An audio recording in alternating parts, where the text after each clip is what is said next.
Hello, you are watching Shalom World News. I'm Marina Grossu from Washington, D.C. Here are the latest headlines from around the world. The leader of Poland's Catholic Church has warned that lawmakers who support abortion commit a grave sin and cannot partake in Holy Communion during Mass. Archbishop Gadecki of Poznan made this statement after Poland's major opposition parties indicated support for eliminating the almost total prohibition on abortion. The head of the Polish Episcopal Conference declared that human life is sacred and inviolable in every dimension and condition. He was speaking at the annual March of Life and Family. Abortion is legal only when the pregnancy poses a risk to the mother's health or life, or when it is the result of criminal activity such as rape or incest. Archbishop Gadecki also reminded medical professionals to show the highest respect for human life and its sacredness. He said killing can never be considered a curative action. It is rather a betrayal of the medical profession, he added. The United Nations has expressed grave concerns over the escalation of hostilities in northwest Syria after at least 11 people were reportedly killed in Russian airstrikes in rebel-held Idlib. 9 people were killed when warplanes dropped bombs near a market outside Jisr al-Shagur on Sunday. The monitoring group Syrian Observatory for Human Rights said this was the bloodiest Russian attack this year. 2 more persons died in an airstrike close to Idlib city. Among the injured are children, and the death toll might rise because several are in critical condition. Newly elected Greek Prime Minister Kyriakos Mitsotakis was sworn in on Monday, June 26, in Athens. He came to power after a victory in repeat polls on Sunday, which gave him a second 4-year term in office. The 55-year-old former banker took the oath at his official residence of Megaro Maximos in front of President Katerina Sakellaropoulou and Archbishop Hieronymos, the Greek Orthodox Metropolitan of Athens. The ceremony was attended by his wife, children, and 3 sisters and close friends. Mitsotakis' center-right New Democracy Party won 158 seats in the 300-seat parliament, defeating the leftist Syriza, which ran the nation from 2015 to 2019 during the days of the economic crisis. The new prime minister has promised to enhance revenue from the tourism industry, create more jobs, and increase wages. A human rights organization in Nigeria has filed a complaint against the governor of the southeastern Imo state and 31 other public officials before the International Criminal Court in Hague. They have been accused of crimes against humanity, based in part on the prevalence of attacks against Christians. The 13-page criminal complaint was submitted to the court on behalf of the International Society for Civil Liberties and the Rule of Law, known as the Intersociety, on June 19th. The brief said there had been several extrajudicial killings, torture, physical assaults, abductions, and other gross human rights violations in Imo State. The rights group also accused the state governor and other actors of aiding and abetting the Imo mass murders and atrocities.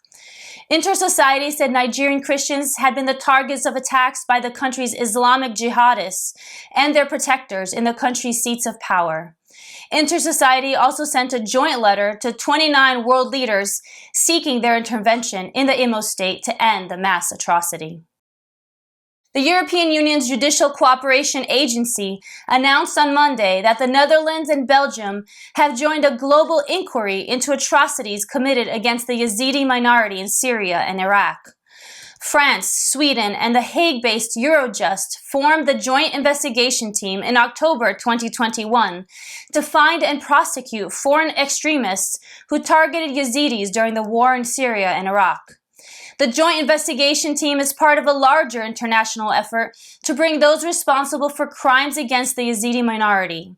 This minority group is considered heretical by the Islamic State, and heinous crimes were committed against them.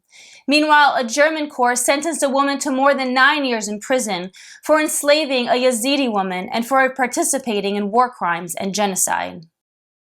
In the United States, a federal judge has dismissed a lawsuit filed by a group of plaintiffs asking the state of Tennessee to permit them to alter the sex on their birth certificates. They filed a lawsuit seeking to overturn the 1977 law that prohibits people from changing the sex designation on their birth certificates. They said in court that the law was unconstitutional as it discriminated against the so-called transgender community. They also argued, saying that the sex designation on their birth certificates is incorrect as it does not match their gender identities. However, U.S. District Judge Eli Richardson dismissed the lawsuit on Thursday, saying that the term sex has a very narrow and specific meaning when it comes to birth certificates. The judge added that in this context, the term meant external genitalia at the time of birth. In the latest attack against the preborn, the American state of New Mexico has set up a telephone hotline for women seeking abortion. Democratic Governor Michelle Lujan Grisham said that the hotline is operational. She added that the hotline might persuade additional out-of-state abortion providers to move their practices to New Mexico. Registered nurses from the State Department of Health will work at these centers, and they will use existing state funds.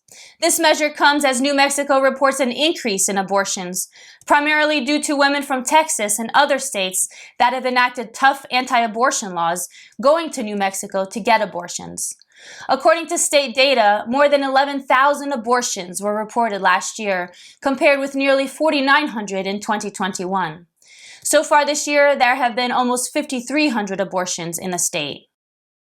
The Australian Capital Territory government will take control of the church-run Clare Holland House palliative care hospice next week. According to officials, this decision was reached after lengthy negotiations between the government and the church-run Calvary Healthcare, centering on what will be best for patients and employees. Calvary said it reluctantly decided to relinquish the hospice. Calvary CEO Martin Bowles said the takeover was mutually agreed upon with the government. According to the ACT Health Minister, the decision will provide continuity of care for people needing public palliative health services. Meanwhile, Clare Holland House is the only publicly funded hospice in the territory. Bishop Tesfasalasi Medhin of the Catholic Eparchy of Adigrat in Ethiopia is appealing to the United Nations World Food Program and other donors to reconsider their decision to halt food aid assistance to the Horn of Africa nation. The Ethiopian Catholic prelate said in a statement that the measure is unacceptable and inhumane. Earlier this month, World Food Program announced the move to suspend food aid to Ethiopia, claiming that the donations were being robbed and diverted from those in need. A day earlier, the United States Agency for International Development had made a similar announcement. Bishop Medhin decried the move as a death sentence for people struggling to remain alive. He called an investigation into the theft and diversion claims. The bishop also said that hundreds of people are dying of starvation and called for proper solutions to the crisis rather than suspending the food aid. A group defending the rights of parents in the United States has criticized a health clinic for promoting a story hour involving transvestites. Parents Defending Education has raised concerns over the so-called drag story hour promoted by the Colorado-based 7 Dimensions Behavioral Health Clinic. The health facility hosted the transvestite event in which men dressed as women performed for children with autism. Parents Defending Education President Nicole Niley spoke to the Daily Signal, saying it was unconscionable that medical providers would target programming at a vulnerable population. She said that her group contacted several school districts to find out if the district and the clinic had a formal agreement. Niley said that though the organization works with school leadership, their contract ends later this month. The leftist Southern Poverty Law Center recently branded parents' rights groups like Parents Defending Education as extremist hate groups for opposing sexual materials in school curricula. During the weekend, church bells stolen from Poland by the Nazis during World War II were repatriated by a German bishop and a state premier. Bishop Gebhard Fürst of the Diocese of Rottenburg-Stuttgart and Premier Winfried Kretschmann of Baden-Württemberg returned 3 bells to 3 different places in Poland from where they were first removed. The whole repatriation process was part of the Bells of Peace for Europe initiative of Bishop Fürst. Renovations at the St. Martin Cathedral in his diocese revealed that one of the bells was taken from Poland. A detailed investigation found that 66 bells in the region were stolen during that era and brought to Germany, and 54 are still being used. During separate ceremonies attended by German and Polish authorities, the bells were blessed and handed over as a sign of unity and reconciliation. During World War II, about 100,000 bells were confiscated by Nazis from former German Eastern territories to be melted and made into weapons. After the war, about 16,000 bells found their way back home, while 1,300 were housed in the Bell Cemetery in Hamburg and then distributed to new churches. The United Nations is voicing the need to have an artificial intelligence monitoring organization. However, the UN said that before any such organization could be formed, member nations must first agree on broad principles and interests. Under-Secretary General and UN Tech Envoy Amandeep Gill told Fox News Digital that the urgency is very clear from the UN's perspective, especially in terms of addressing the risks and the governance gap in the institutions. Gill is spearheading the UN's efforts to have an advisory committee on artificial intelligence policy, and it is expected to be operational by the end of the year. However, any watchdog agency has to come from member states, and the UN can regulate it based on powers delegated to it by member countries. The United Nations has been stressing the urgent need to have checks and measures to handle the immense potential of artificial intelligence. However, member states are under-equipped when it comes to having benchmarks and safety requirements to control artificial intelligence. A former professor of human biology at a university in the United States is considering legal action against his employer after he was terminated from service for teaching students that the X and Y chromosomes determine sex. Johnson Varkey served as an adjunct professor and taught human anatomy and physiology at St. Philip's in San Antonio, Texas, for 20 years. He was fired in January this year after receiving complaints from students after he taught that reproduction involving a male and a female is needed to continue the human species. A law firm defending religious freedom named First Liberty reported that complaints against Varkey claimed that he engaged in religious preaching, made so-called discriminatory comments about homosexuals, and pushed his personal opinions.